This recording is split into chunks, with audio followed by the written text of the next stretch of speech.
pain has great potential, but I'm also faced with the clear reality that most of us avoid it at all costs. Welcome to The Shift, where we search for ways to do better by thinking better. Whether you're going through a major life change, looking to deepen your understanding of yourself, or hoping to improve your relationships with others, The Shift is here for you. We're your hosts, Isla and Yashar, an endlessly curious sister and brother team. As certified brain-based executive coaches with backgrounds in medicine and management, we combine the neurosciences, performance psychology, strategic planning methodology, and mindfulness techniques to empower your transformation from the inside out. Join us in conversation as we explore better ways to show up for ourselves and each other. Today on The Shift, we're going to begin with a quote. Pain places a spotlight on the parts of us we keep in the dark, reject, and avoid. Isla, what does that make you feel when you hear that quote? So when I hear that quote, I think what it shows me is that pain has great potential, but I'm also faced with the clear reality that most of us avoid it at all costs. That is exactly the topic we are going to tackle today. And more importantly is, what do we do with pain? Is there a function to this pain? Is there usefulness to the pain we experience? It's telling us that, hey, something's off. And what I always remind myself and remind others personally and professionally when I'm speaking about pain is that it's a universal truth, right? It's the universal truth that life contains pain, and the association with pain, in my estimation, needs to be understood, or relationship needs to be built with it, because it's going to be present. And no matter how we slice our lives, whether we want to be ultimately lazy and never get off the couch, or we are a go-getter and a hustler and a grinder and we want to accomplish all the goals, pain exists in both those scenarios and everything in between. And so personal examples of wanting to do something outside of your comfort zone will bring this pushback. The brain will say, hey, this is not like the other. Why are we doing this? And in that moment, we have to ask ourselves, what are we going to do with this feeling? And how are we going to process the parts of the story in ourselves so that we can rise and evolve with the situation present and not, as you said, Isla, run away from it. So there is a dichotomy. You want to be safe, but you also want to evolve. And that's, I think, that where the function of pain becomes very interesting. So when you say all that, I have questions. Can I ask my questions, or is there something you want to present to us first? No, I want you to ask your questions first. Questions first, for sure. Okay, so my brain is firing on all levels, trying to see how to approach pain. Because I know certain things, scientifically, in the sense that when our brain is in a fear state, we can't think critically. So when we are in pain, when we are in that survival mode, we can't engage our PFC to the level to help us recover. So my question is, when we're looking at pain, how can we look at it, get comfortable with it, but also not get stuck there, knowing that if we stay in that space, we won't be able to heal and recover? Yeah. So first of all, for those who don't know, PFC, prefrontal cortex, that's your higher thinking, your executive function, decision-making, front of the brain area, where once offline, it can be very difficult for impulse control. It can be very difficult to actually think through challenging situations, and you're governed by the animal instincts of fight, flight, or freeze, which most people are comfortable and know about. So I think to answer your question, we talk about this actually a lot, where we need to stop, drop, and breathe. There needs to be a muscle you can pull on that can regulate the system, because emotions, strong emotions at that, we think of it as being in the brain, and it's true. There are elements that obviously associate with the brain, but they're also stored in the body, in muscle tension, in breathing patterns, and also just how your different body parts feel, like your organ senses in your throat, in your chest, in your stomach. We all experience the fear of pain or the discomfort of pain, a little bit uniquely, but the overlying theme is simply that you're going to feel it in the body. And so the first step I would always say is we have to learn how to regulate. And regulation is not a task for when you're in pain alone. Regulation is a task when you're outside of pain, where you develop a relationship with it. Because if you don't know how to swim and I throw you in the Atlantic Ocean, guess what? You're not coming back for your second lesson. That'll be your one and only lesson. And so when we're in the wave of discomfort, we're in the wave of anxiety, depression, fear, worry, disconnect, the heavy emotions, we can't say, okay, well, this is a good time for me to learn how to regulate my system. It's just too overwhelming. And as you said, Isla, you're not able to process. So let alone learn a skill or a new task. So the first place I would say is we have to practice outside of those, even the pockets outside of those moments, because for some people, it could be more ongoing and chronic. But the pockets, the support with others to find a way to create moments where we can practice when we're not just completely overwhelmed by the emotion. So I want to start there because I think you make a really great point, which is the overwhelm. So does that resonate as a starting point of how to even begin processing? Can you also highlight, because I jumped into talking about the amygdala and the PFC and you broke it down, but can you break it down a little bit more about kind of the dimmer switch of it all and how, they can't both function in parallel? So it kind of also puts this more into context, why it's so necessary to do this work. Yeah, it's a finicky relationship, but they do work with each other. Like learning does involve the PFC as it does the amygdala, and so, but it's the extent to which the amygdala is firing, which again is your fight or flight or freeze. It's your kind of like, oh my gosh, when poop hits the fan moment of what am I going to do? How am I going to do this? It's the moment where you're called upon in class and asked a question you haven't prepared for and you freeze, right? You're like, right? And so when you have a hyperactivated amygdala, it dims the PFC, the higher thinking parts of your brain. And so we need to have a better control of what's happening within us, in our brain, in our body. And that's why I speak to the regulation side of things, because you want to have those dimmer switches actually working together a little better and not one, overpowering the other. And in the so sense that, what is sorry. in the sense that you don't want your amygdala being overpowering your PFC. That's what I meant there. Which means you're ultimately running in survival mode if that's happening. It's your aminal. What you would feel in your body is that a sense of overwhelm, doom, hopelessness, because it's running the show. Yeah, it's your at best defensiveness to get out of a really tricky, scary situation, and at worst, it's a shutting down. But both are not the hyper creative and critical thinking that is necessary when we're working through complex and never seen tasks or familiar feelings, but we are trying to look for a new way out. Okay, so then the critical question, I guess, even before we start evaluating our pain is, because you've mentioned it so much, what is regulation? How do you do regulation? What does it even mean when you say it? Yeah, regulation, simply put, is becoming more aware and in charge of, very basic speak, the two processes or the two systems that are volleying back and forth with one another in your nervous system. And one is called the sympathetic nervous system. And that's kind of you can think of S as the stress kind of nervous system. It doesn't have to be bad stress. It could just be when you're activated activated system. And then the other side of the nervous system is your parasympathetic. That's your rest, digest, recovery side of your nervous system. So regulation means, can I, when I want to, move into my parasympathetic, where I can feel my muscle tensions relax. I can feel maybe my mouth becomes a little bit more moist and not as dry with anxiety or fear usually produces.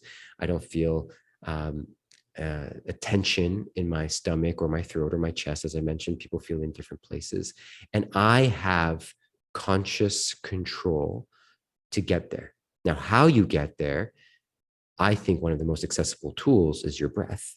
And not just I think that, like, you know, a lot of scientific research would say that as well. However, singing, dancing, you know, playing with different materials, using, you know, your hands, writing, these are all tools that can actually help people shift into a parasympathetic state, which again is allowing yourself to not be, let the gas pedal ease off. And so you're not in the space where you're just kind of revving your engine, so to speak. You know, you mentioned a lot of this, you know, is stored in our bodies. So, you know, even methods like shaking and tapping, which you might hear a lot of, you know, using some somatic therapies to move it out of our bodies, let it find different tools for it to metabolize instead of be stored and stagnant, helps kind of release it and helps us also regulate in the sense of coming back to not letting these be the drivers of our decision making and our feelings. Is there any other tools you would recommend when, let's say, I didn't practice regulation ever, and I am in a state of fear, overwhelm, panic, anxiety, depression, something that's overtaking in my system and not allowing me to, you know, as we said, engage our executive function when pain is running the show? What do I do then? The one of the things that I like to reach to, again, it's how my brain works, and I do realize it's a little bit of a luxury, is co-regulation. If you have someone that you trust, that you feel comfortable with, to, you know, a friend to call up, an intimate relationship where you feel safe in, even in situations where you may not know them very well, but the person you feel like is equipped, and you ask for the permission to be in that space with them and they receive that. I think co-regulation is often only seen as like, go to see a therapist, which is obviously true, but co-regulation is one of the main ways that we regulate, and our brains are so very much wired to connect with other people. So if that is something that you have access to, and something that it doesn't trigger whatever trauma that you may be experiencing in that moment, then I would say, you know, reach out, speak to someone, connect with someone. I think that's why community groups, whether it be, you know, for all peoples or selective peoples work, because you just are there with other individuals, maybe experiencing the same thing, or at least able to hold that space. So that's one piece that I know is a luxury. Outside of that, with yourself, you know, this is going to sound counterintuitive. On some level, though, there has to be a decision that you want it to be different. Mm-hmm. I think that is also a tool that is overlooked. That, you know, if you don't actually want it to be different, and by wanting it, I mean not like, of course I want the pain gone, but not the pain gone, but the pain understood and worked with and evolved with. If there's no true connection to that desire, that wanting, and that attempt to move in that direction, then I don't know if any tool is actually going to be beneficial outside of, you know, I was actually going to say like some psychedelic medicines, but even that, there's a set and setting, there's a mindset and a setting in which you take those very powerful medicines to move through. So I would have to say those two are in conjunction with all the other tools that I mentioned. And the last one would be removal.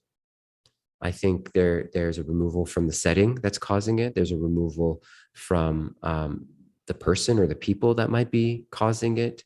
There's a removal from the psychology by physically removing yourself.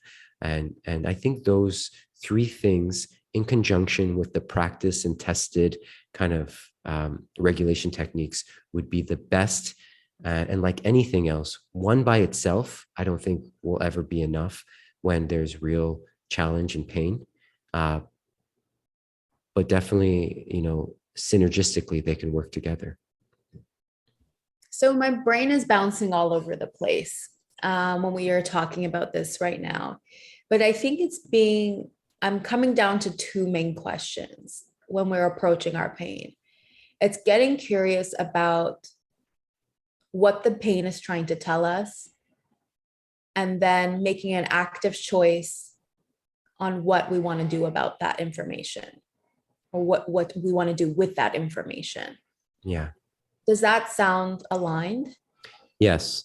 And though, in every conversation we have personally and professionally with our clients, there's so many details to work through and to understand. However, I will say with my, well over a decade of having these types of conversations, where I know the common denominator falls is just one word, and that's disconnect. Mm-hmm. And the question I always go to is, there a disconnect with me or with somebody else? And usually it's a mixture of the two. Mm-hmm.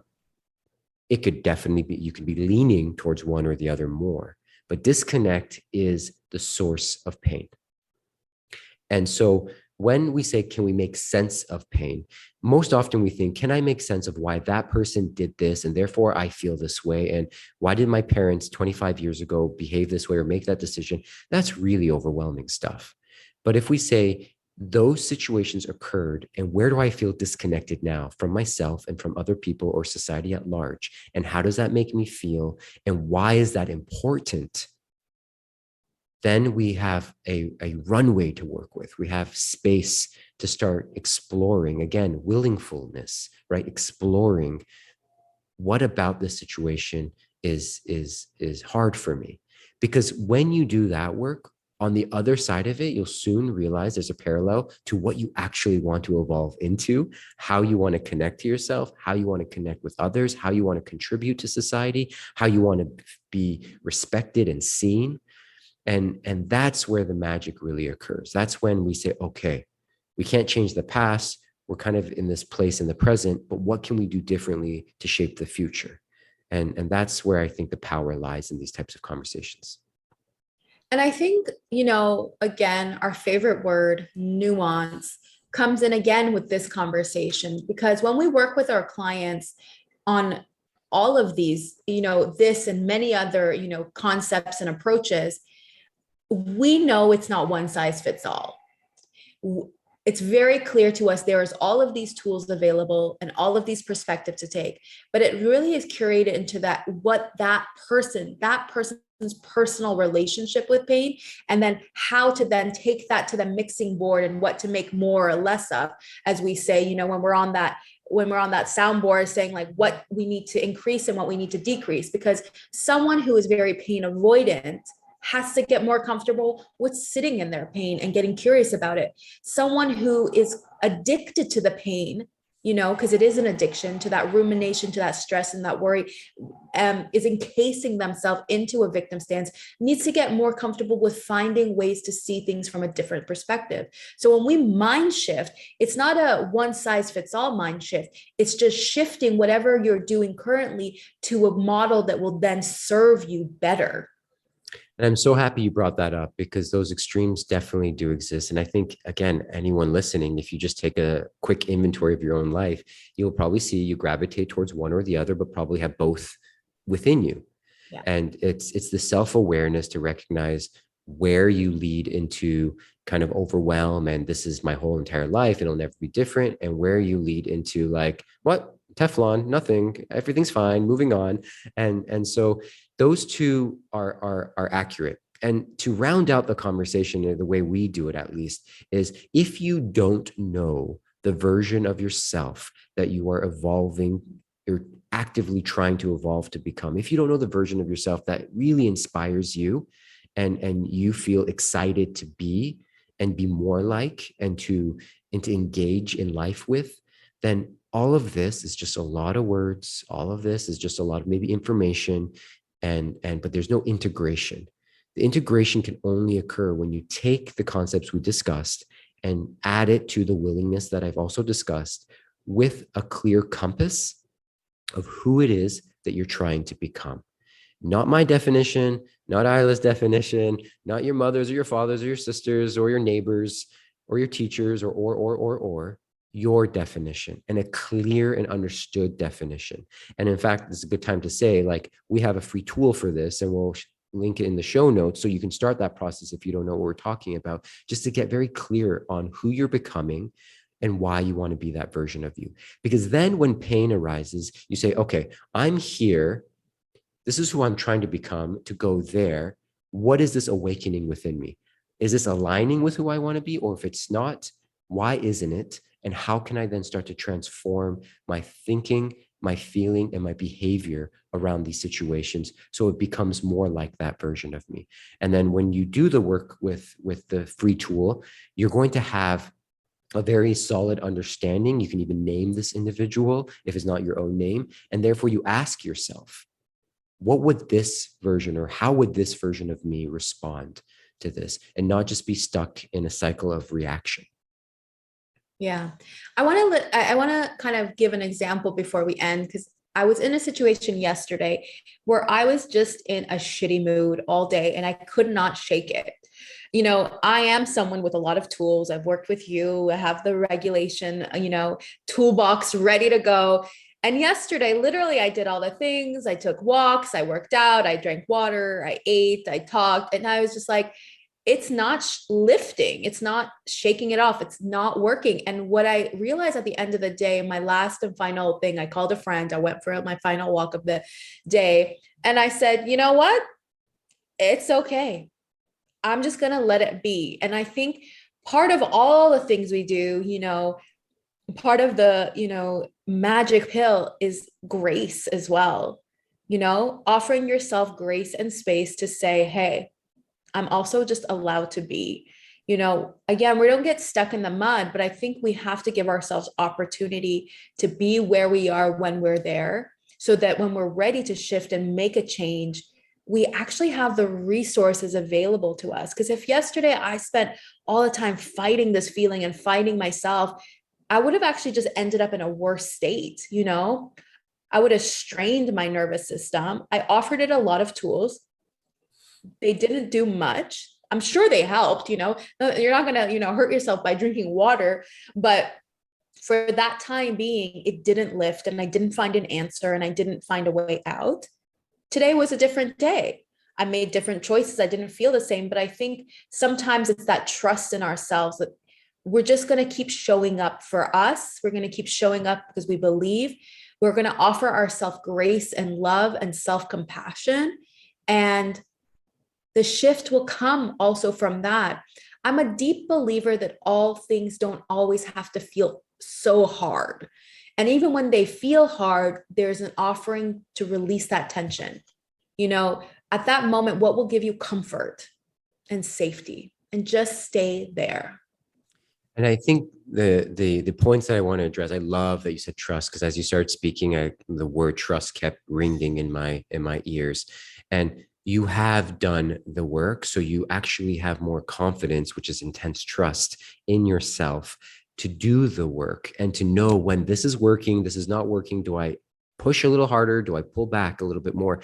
None of those skills will ever be alive within anyone if you don't, as you said, trust yourself to continuously show up and not get it perfect, but put a foot forward towards the version of you that you're more proud of. Like we said, like, you doing those things was going in alignment with the version of you that doesn't just sit back and get mad at everyone all day. You're like, no, I want to show up differently for the day. And you recognize, hey, you know what? Something's still feeling off in me. So instead of just like beating myself up, I'm just going to allow this to be, not judge it or myself.